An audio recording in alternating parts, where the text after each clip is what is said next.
Je suis Célestin Nonayon Moussou, je suis député élu dans la 20e circonscription sur la liste du parti Les Démocrates tout à l'heure. Qu'est-ce que nous constatons?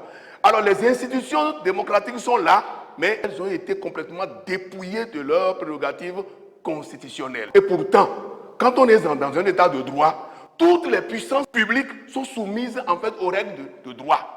Et on a transformé notre état de droit en un état de loi. Aujourd'hui, à quoi nous assistons? Quand le président, quand le prince veut quelque chose, il transmet son intention à l'Assemblée, on en fait une loi. Mes chers compatriotes, c'est au regard de tout ça que le groupe parlementaire, les démocrates à l'Assemblée, a pris un certain nombre de décisions, d'engagement pour corriger. Et pour ça, nous sommes allés sur le code parce que 2026, c'est une année charnière des élections, élections générales. Nous avons 3 élections à organiser. Et c'est le même code qui va régir toutes ces élections-là. Et donc, c'est capital. Ce code qui avait créé beaucoup de morts, nous avons décidé maintenant de nous asseoir et de nous attendre, toutes tendances confondues à l'Assemblée. Et nous avons fait une proposition. Le Parti Les Démocrates a fait une proposition, n'est-ce pas, de code électoral qui pourrait atténuer un peu quand même les tensions au moment opportun.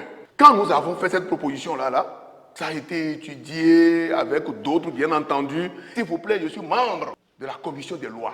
Ce projet de code, il y a des points sur lesquels nous n'étions pas toujours d'accord. Et ces points-là, c'est relatif à la délivrance de quitus fiscal, de parrainage. Mais nous devons chercher les points d'alignement sur ça. Quand subitement, ils ont présenté, n'est-ce pas, le projet de la révision de la Constitution. Et le péché des députés du Parti Les Démocrates, c'est d'avoir rejeté ça. Or, nous voulons rester collés à l'aspiration de ce peuple. Aucun citoyen sérieux aujourd'hui ne veut la révision de notre Constitution.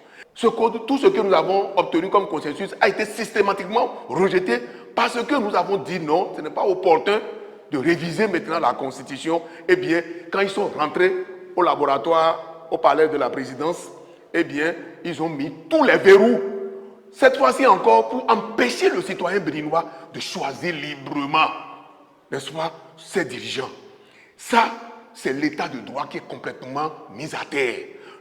Notre état est désarticulé et ça compromet le vivre ensemble. Et vous allez constater qu'il y a plusieurs groupes sociaux qui réagissent par rapport à ça. Et donc, nous sommes dans la ligne droite et nous restons collés à vous.